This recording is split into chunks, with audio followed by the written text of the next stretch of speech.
हर हर Mahadev. Hi girls, कशा आहात तुम्ही सर्वजणी? आज आपण गुजरात राज्यामध्ये सौराष्ट्रामध्ये जे सोमनाथचं मंदिर आहे, तिथे आपण भेट द्यायला जाणार आहोत. सोमनाथ ज्योतिर्लिंग हे आपल्या 12 ज्योतिर्लिंगांमधलं सर्वात पहिलं ज्योतिर्लिंग आहे आणि येणाऱ्या महाशिवरात्रीला जर तुम्ही इथे भेट देण्याचा विचार करणार असाल, तर तिथे गेल्यावर तुम्हाला तिथली काहीच माहिती नाही असं व्हायला नको, म्हणून मी हा व्हिडिओ तुमच्यासाठी घेऊन आली आहे, ज्यामध्ये आपण पाहणार आहोत कोणत्या ठिकाणांना भेट द्यायची आहे, कोणते मस्ट व्हिजिट असे प्लेसेस सोमनाथमध्ये आहेत, आरतीची वेळ कोणती आहे, मंदिर किती वाजता उघडतं, अशी सगळी छोटी-मोठी माहिती मी तुम्हाला या व्हिडिओमध्ये देणार आहे. आणि स्पेशली हा व्हिडिओ मी लहान मुलांचा विचार करून बनवलेला आहे. कारण बऱ्याच वेळा असं होतं, की आपण जेव्हा एखाद्या तीर्थयात्रेला जातो, तेव्हा लांबच्या लांब रांगा असतात दर्शनासाठी आणि त्यामध्ये आपली लहान मुलं बिचारी कंटाळवाणी होऊन जातात. म्हणून त्यांनासुद्धा त्या ट्रिपचा आनंद घेता यायला पाहिजे. म्हणून लहान मुलांसाठी स्पेशली कोणती अशी जागा आहे सोमनाथमध्ये, त्यांनी तुमचे मुलंसुद्धा आणि तुम्हीसुद्धा या ट्रिपचा आनंद घेऊ शकाल, हे मी या व्हिडिओमध्ये सांगितलं आहे. चला तर मग व्हिडिओला सुरुवात करूया. कोणत्याही ठिकाणावरून जर तुम्ही रेल्वेने जर सोमनाथला येण्याचा विचार करत असाल, तर तुम्हाला वैरावल या स्टेशनला उतरायचं आहे. सोमनाथला जायचं आहे 6 किलोमीटर अंतर पार करून. त्यासाठी आम्ही एक ऑटो बुक केला. ऑटोमधून जात असताना तुम्हाला दिसत असेल इथे खूप मोठ्या बोटच्या फॅक्टरीज आहेत. खूप अवाढव्य अशा बोट इथे बनवल्या जातात. सोमनाथला आल्यावर तुम्हाला भरपूर सारे ऑप्शन्स हॉटेल्सचे अवेलेबल आहेत. आमचा हा टूर 1 दिवसाचाच होता, त्यामुळे आम्ही फक्त फ्रेश होण्यासाठी हॉटेल बुक केलं. सर्वप्रथम आपण जाणार आहोत सोमनाथचं जे मेन मंदिर आहे तिथे. तुम्ही पाहू शकता भव्य अशी ही वास्तू आहे. सकाळी 6 ते रात्री 10 वाजेपर्यंत हे मंदिर भक्तांच्या दर्शनासाठी ओपन असतं.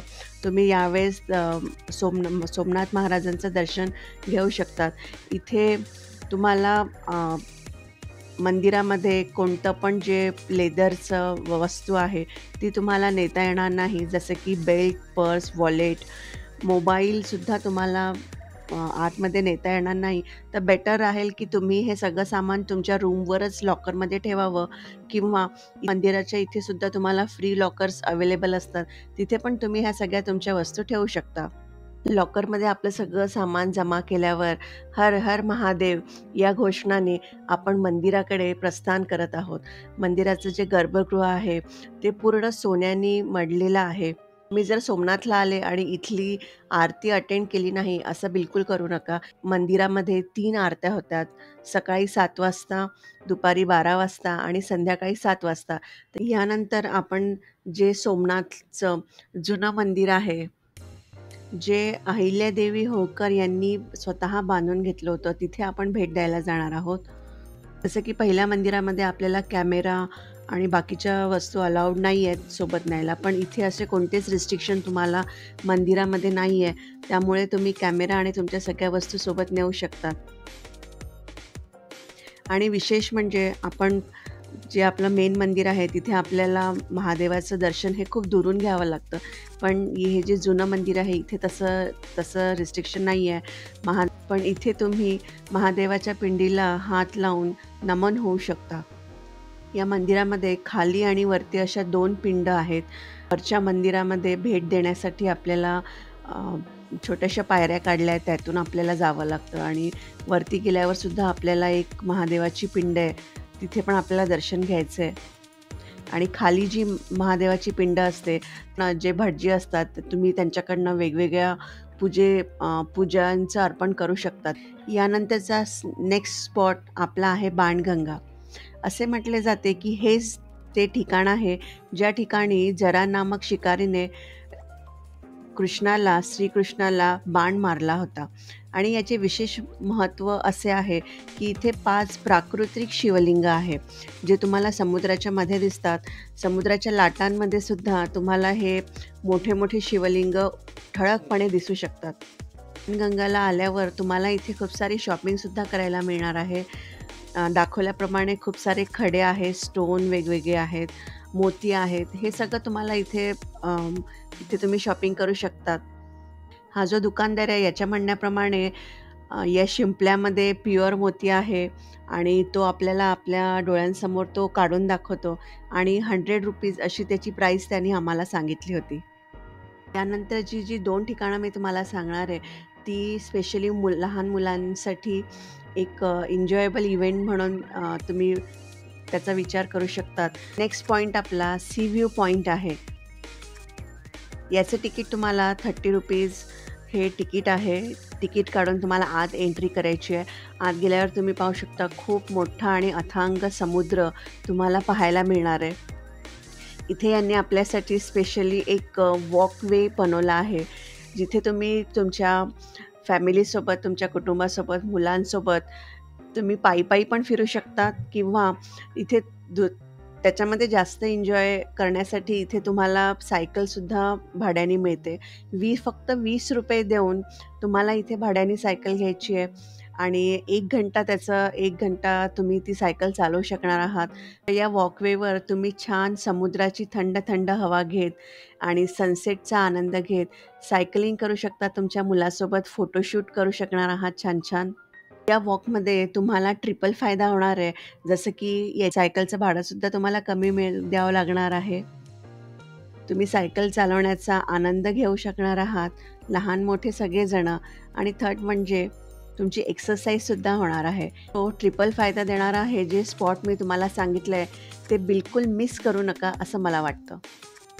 लास्ट आणि 5वं आपलं ठिकाण ते म्हणजे बीचवर कॅमल राईड.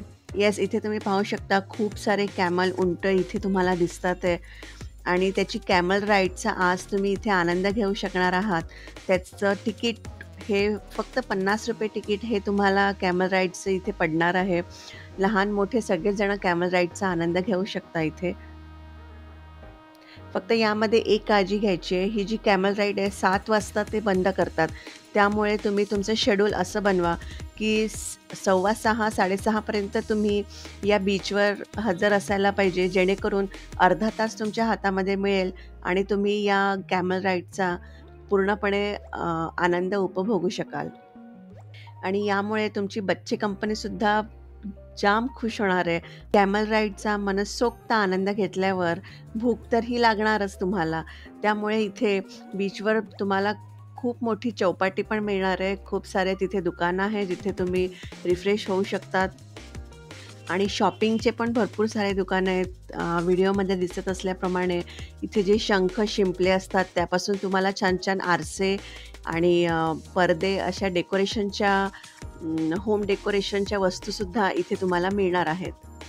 सोमनाथचा आमचा टूर हा एका दिवसाचा होता. तर साधारणपणे एका दिवसामध्ये किती बजेट लागतं 4 जणांचं पकडून मी तुम्हाला आज सांगणार आहे. आम्ही जे ₹3500चं हॉटेल आम्ही बुक केलं होतं दिवसभरासाठी. नंतर सकाळचं जे जेवण होतं आमचं ते आम्ही थाली घेतली होती, गुजराती थाली. त्याचे तुम्ही ₹800 ॲड करा.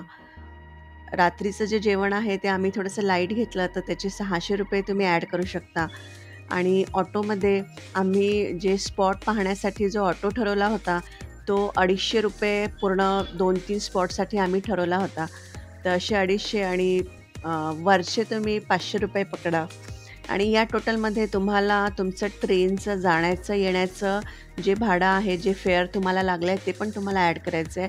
अशा प्रकारे तुमचं एका दिवसाचं सोमनाथचं बजेट किती येतं हे तुम्ही इझिली काढू शकता. ओके गर्ल्स, तर सोमनाथचे best must visit points specially मुलांसाठी कोणते आहेत हे मी तुम्हाला आजच्या व्हिडिओमध्ये सांगितलं. व्हिडिओ बनवायला खूप मेहनत लागते. त्यामुळे तुम्हाला जर मी सांगितलेले पॉईंट्स आवडले असतील आणि खरंच हा व्हिडिओ जर तुम्हाला युजफुल वाटत असेल तर या व्हिडिओला लाईक आणि शेअर नक्की करा. आणि आतापर्यंत तुम्ही जर व्हिडिओला सबस्क्राईब केलं नसेल तर सबस्क्राईबचं बेल बटनसुद्धा नक्की प्रेस करा. सोमनाथ महाराजांचा भरपूर आशीर्वाद, एका दिवसाचा भरपूर आनंद घेऊन आम्ही आता निघालो आहोत द्वारकेसाठी. रात्री 11 वाजता आमची सोमनाथ ते द्वारका अशी ट्रेन होती. त्यामुळे नेक्स्ट व्हिडिओमध्ये भेटूया. द्वारकेच्या व्हिडिओमध्ये सेम असाच व्हिडिओ तुम्हाला द्वारकेचा मिळणार आहे. सो तो मिस बिलकुल करू नका. बाय. व्हिडिओ पाहिल्याबद्दल थँक्यू. तोपर्यंत तुम्ही मारत राहा भरपूर गप्पा. कारण तुम्ही पाहत आहात चॅनल गर्ल्सच्या गप्पा.